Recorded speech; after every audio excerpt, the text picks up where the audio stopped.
Hello friends, today we are going to discuss on the topic Taliban Afghanistan crisis.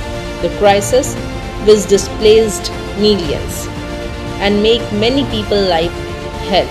So now let's discuss about this crisis and have a detailed view with me Nidhi on my channel Fingerprints. After nearly 20 years, the Taliban is back in power in Afghanistan.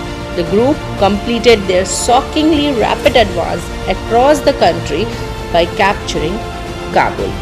The conflict has killed many and displaced millions. The Taliban has retaken Afghan government 20 years after it was removed from power in a US-led invasion. Taliban swept to power in Afghanistan after a few weeks of stunning military victories. Taliban, the place where only restriction works, included banning women from education and employment, except from female doctors. Its rule was marked by abuse of ethnic and religious minorities and curbs on seemingly innocuous activities and pastimes such as music and television. Moreover, anyone who did not obey could be jailed or beaten publicly. This is what Taliban rule is. Taliban forces have pledged not to allow Afghanistan to become a base for terrorists who could threaten the West. But questions are already being asked about how the group will govern the country and what their rule means for women, human rights and political freedoms. What could happen next as the Taliban plan to govern Afghanistan remains unclear. Because there itself women face an uncertain future, there are fears over women's freedom to work, to dress as they choose, or even to leave home alone under Taliban rule. Another major fear is that the country will once again become a training ground for terrorism. They say they aim only to implement an Islamic government and will not pose a threat to any other country.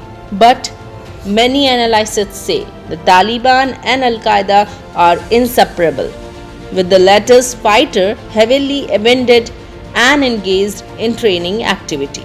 Here is not only the question of people dressing, people living, and people living with freedom, but the thing is that Afghanistan will become financially helpless. The people of Afghanistan are facing dire financial prospects. The former head of its central bank has warned, cautioning that an acute shortage of dollars and higher inflation will fuel the flow of migrants out of the country. The current situation of Afghanistan economy is shaped by fragility and aid dependence. The private sector is extremely narrow, with employment concentrated in low productivity agriculture. With the quick assessment done by the Indian side and its Afghan counterparts came to the conclusion that the request from the Taliban side could not be taken at the face value and that the evacuation of the Indian diplomats and others should go ahead as planned. There is not only problem with Afghanistan financial problems, but Indian firms too face uncertainty over political turmoil in Afghanistan, as all companies have withdrawn Indian employees from Afghanistan and the project are now being run by its local employees and subcontractors.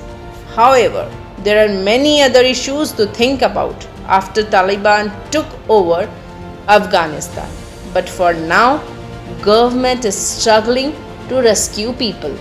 Over this, US President Joe Biden said, "This is one of the largest, most difficult airlifts in history." Biden said, addressing from the White House, highlighting the dangerous element of coordinating a mass evacuation while being surrounded by Taliban forces who took over the Afghan capital. But for now, everything is at bay.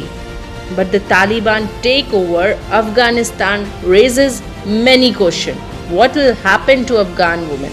One needs to discuss over these issues. The status of Afghan women before the Taliban captured power in 1996 during their regime, what they regained since the ouster of the Taliban, and what the output could be expected to do on its return. What will happen to the people coming from there? What will happen to the people residing over there? We are having many more things to discuss over the topic. But for now, we end up here. For more details, watch our next episode. Thank you.